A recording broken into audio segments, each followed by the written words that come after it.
In May 1982, the quiet suburb of Jacksonville, Florida, became the scene of one of the most shocking family murders in state history. Nancy Weiler, a 37-year-old mother who was 3 months pregnant, was at home with her 2 daughters, Kristina, just 9 years old, and Katherine, only 5. They were preparing to move north to join Nancy's husband, John, when a man knocked on their door. That man was Alan Lee Davis, a career criminal with a long record of violence, who had already spent years in and out of prison. What followed inside the Weiler home was an act of brutality almost beyond comprehension. Nancy was beaten more than 24 times in the face and head. Kristina was tied up and shot twice in the face. Katherine tried to run, but was gunned down before her skull was crushed. 3 lives and an unborn child destroyed in an instant. The murders were so savage that prosecutors sought and won 3 death sentences. But the story of Alan Lee Davis didn't end in the courtroom. 16 years later, he would become the last man executed in Florida's notorious electric chair, Old Sparky. His death was so violent, so gruesome, that it reignited the debate over whether the death penalty itself was a form of cruelty. On death row, Davis requested a final meal as excessive as his crimes were brutal. Lobster tail, fried potatoes, shrimp, fried clams, garlic bread, and a root beer. And when the day finally came, July 8, 1999, he gave no last words, just silence before the switch was thrown. Witnesses described blood pouring from his mouth and chest as the current surged, making his execution one of the most controversial in modern history. To understand how a troubled man from Maine became a triple murderer in Florida, how a young family was wiped out in their own home, and how the state's final use of the electric chair left behind more questions than answers, we need to go back to the beginning. But first, hit subscribe and tap the notification bell, because this isn't just a story about crime and punishment. It's about justice, tragedy, and the darkest side of human nature. Alan Lee Davis was born on July 20th, 1944, in the small paper mill town of Millinocket, Maine. On the surface, it was the kind of place where families worked hard, lived modestly, and raised their children in quiet neighborhoods. But behind the walls of the Davis home, life was anything but normal. Alan's childhood was marked by hardship, instability, and darkness. Reports from later interviews and psychological evaluations described a boy who endured abuse and molestation at the hands of relatives, a secret that left deep scars and may have fueled the violent impulses that would later define his adult life. By the time he was a teenager, Davis's temper, resentment, and volatility were already well known to those around him. He was large, intimidating, and prone to sudden outbursts, characteristics that would follow him into adulthood. As he grew older, Davis's brushes with the law became more frequent and more severe. He amassed a lengthy criminal record long before 1982, when the Weiler family's lives would cross his path. His first major conviction came when he was found guilty of involuntary manslaughter, the result of a drunk driving accident in which he had been drinking heavily before getting behind the wheel. That conviction landed him behind bars, but it didn't stop his downward spiral. Court documents and state records paint a disturbing picture of a man who cycled in and out of prison for a variety of offenses: robbery, sexual assaults, violent attacks, and theft. By the time the 1980s arrived, Davis had become a career criminal. He wasn't just a man with one bad decision in his past. He was someone the system had tried repeatedly to rehabilitate and contain with little success. When he walked free on parole in the early 1980s, he carried with him a long history of violent behavior and a disturbing pattern of escalating crimes. He was, by then, a man who had demonstrated time and again that he posed a danger to those around him. Physically, Davis was hard to ignore. He was a large, heavy-set man, often described as towering and intimidating, with a body that earned him the ironic nicknames Tiny and Bud. To those who encountered him, the contrast between his physical size and his harmless-sounding nickname was striking. In reality, his appearance mirrored his reputation, a man whose very presence could unsettle a room. Court records and later interviews painted him as quick-tempered, manipulative, and emotionally detached, someone who could shift from charm to menace in an instant. For many, it seemed that Alan Lee Davis's troubled beginnings had set the stage for the brutal crimes that were yet to come. At the heart of this story are the lives that were stolen, three innocent souls whose futures were cut short in the most violent way imaginable. Nancy Weiler was 37 years old, a devoted wife and mother, and 3 months pregnant with her third child at the time of her death. Friends and neighbors described her as warm, nurturing, and deeply involved in her community. She wasn't just a mother to her 2 young daughters. She was a woman who gave her time freely, active in her neighborhood activities and local PDA, someone who always seemed to be balancing the responsibilities of raising her family with the care she extended to others. In May of 1982, Nancy was living what should have been one of the happiest chapters of her life, preparing for the arrival of a new baby while supporting her husband, John, who had just started a new job out of state. Her daughters, Kristina, affectionately called Christy, was 9 years old, full of curiosity and energy, while her younger sister Katherine, Kathy, only 5 years old, was still in those wide-eyed, playful years of childhood. They were described by relatives as sweet-natured and eager to please, the kind of children who love school, friends, and family activities. Christy was known for her bright spirit and eagerness to help her mother, while Kathy's innocence and tender age made her the joy of the household. Together, they represented the future Nancy and John had worked so hard to build, a close-knit family bound by love and dreams for tomorrow. In fact, the Weilers were in the midst of a major life transition when tragedy struck. John Weiler had just accepted a job in Pennsylvania, and the family was in the process of preparing for a move north. Nancy and the girls were spending their last days in Jacksonville, organizing their belongings and planning for a new home, a new school for the children, and the fresh start that awaited them. Letters, phone records, and testimony later confirmed how excited they were about this new chapter. For John, the move represented opportunity. For Nancy, it meant stability for her growing family. And for the children, it was the chance to embark on a new adventure. The sudden and brutal loss of Nancy, Christy, and Kathy left a wound that rippled far beyond their home. For John Weiler, who was away in Pittsburgh at the time, the murders were a devastation beyond comprehension. His wife, his daughters, and his unborn child gone in a single evening.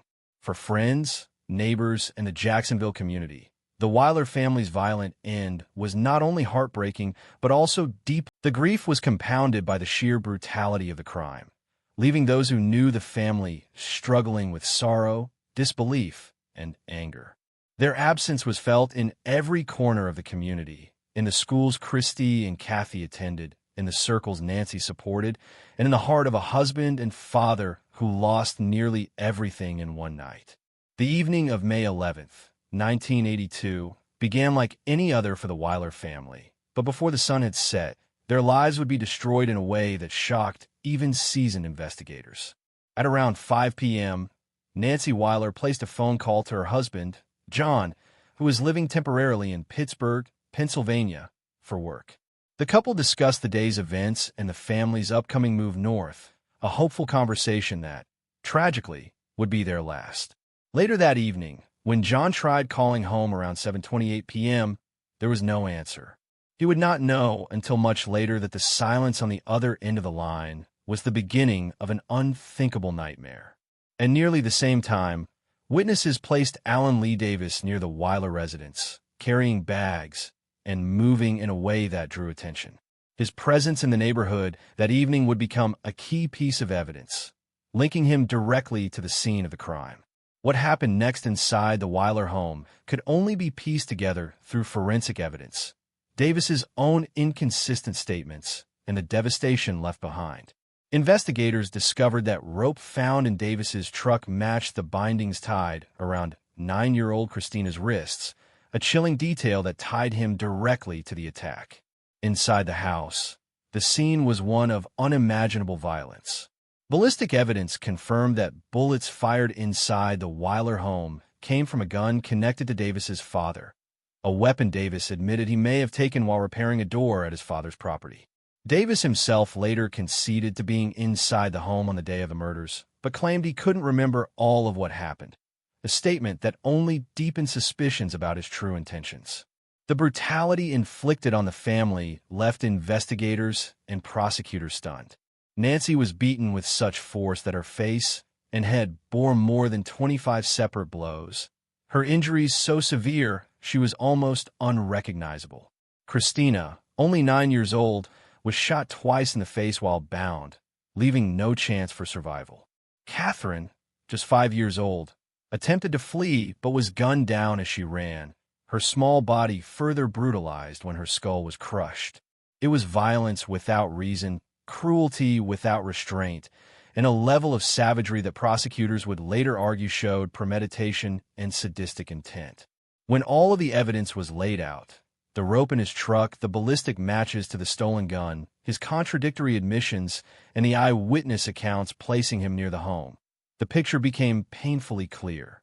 What should have been an ordinary spring evening for Nancy and her daughters was instead transformed into one of the darkest chapters in Jacksonville's history, a crime so merciless that it would echo in the community for decades to come. The investigation quickly led to Alan Lee Davis's arrest on May 13, 1982, just 2 days after the murders of Nancy, Kristina, and Katherine Weiler. The evidence against him was already stacking up, and by May 27, 1982, a grand jury formally indicted Davis on multiple counts of first-degree murder, robbery, and burglary. From that point forward, the case moved swiftly through Florida's justice system, setting the stage for one of the state's most high-profile capital trials of the decade. Before the trial even began, Davis's defense attorneys filed a series of motions aimed at challenging the fairness of the proceedings. One of the most significant was a motion for a change of venue, arguing that extensive pre-trial publicity in Jacksonville had so poisoned the local jury pool that Davis could not possibly receive a fair trial. The case had dominated headlines, the sheer brutality of the murders leaving an entire community horrified and outraged. Nevertheless, the motion was denied by the court, which ruled that the existing measures would be sufficient to ensure impartiality. The defense also sought to have individual and sequestered voir dire, that is, questioning each prospective juror privately about their biases, in an attempt to weed out those whose exposure to media coverage may have influenced their views. This motion, too, was denied, meaning that jury selection would proceed under normal circumstances despite the widespread publicity surrounding the case.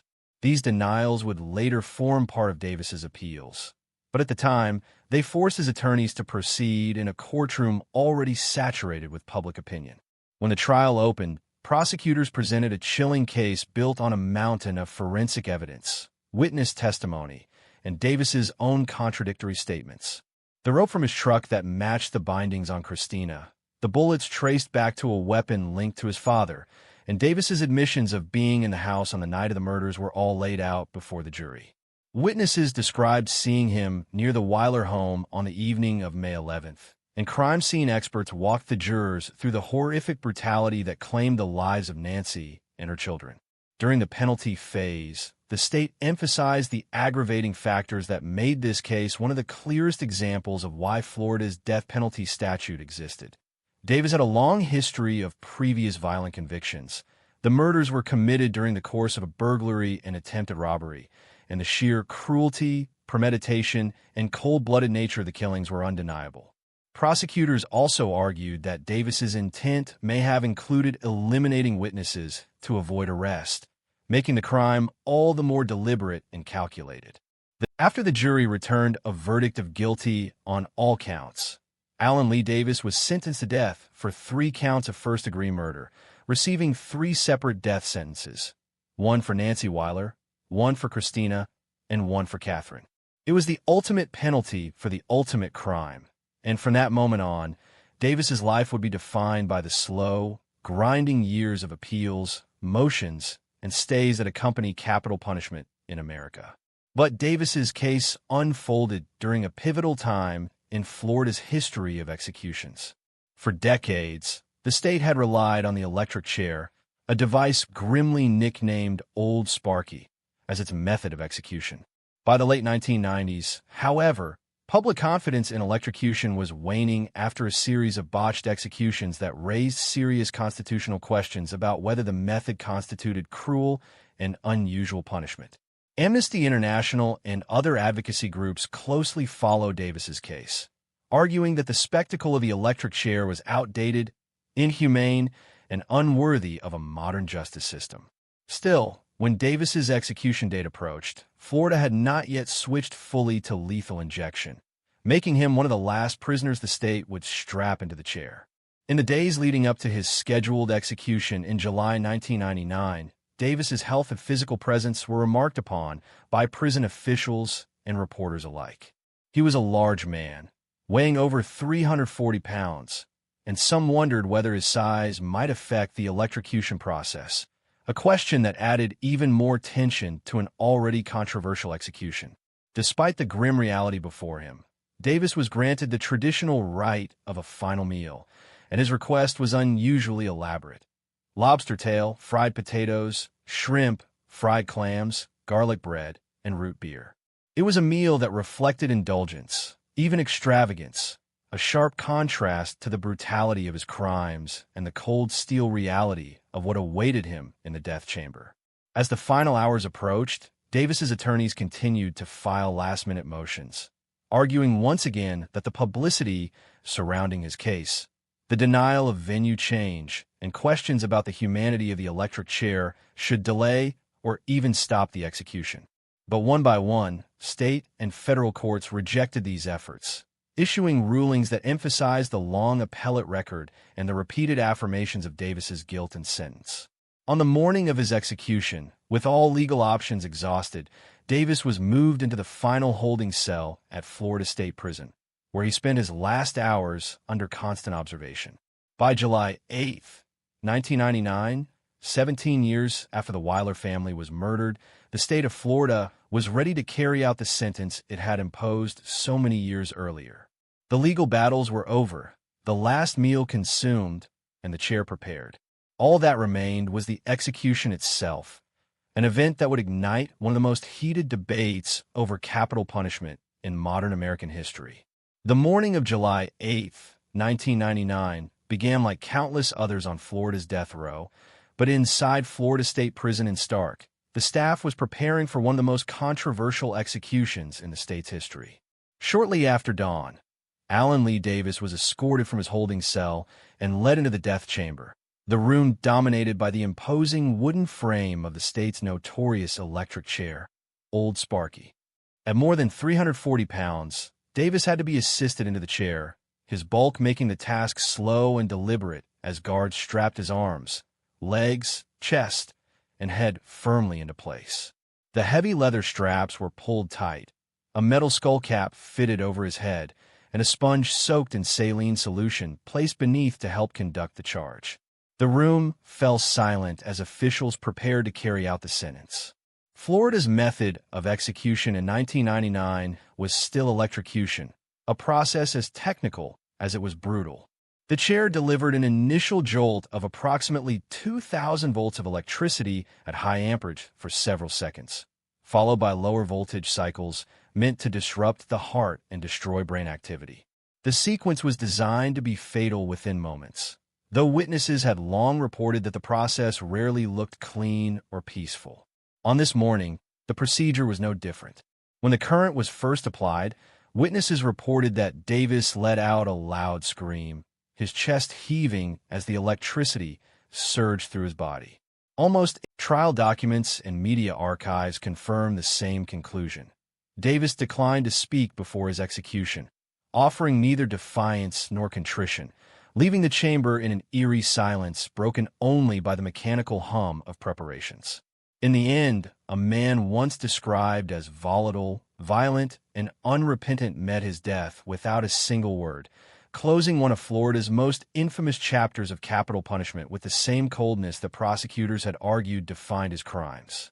And that concludes the story of Allen Lee Davis, a man whose crimes shocked a community and whose execution changed the debate over capital punishment in America. What do you think about this case? Was justice served?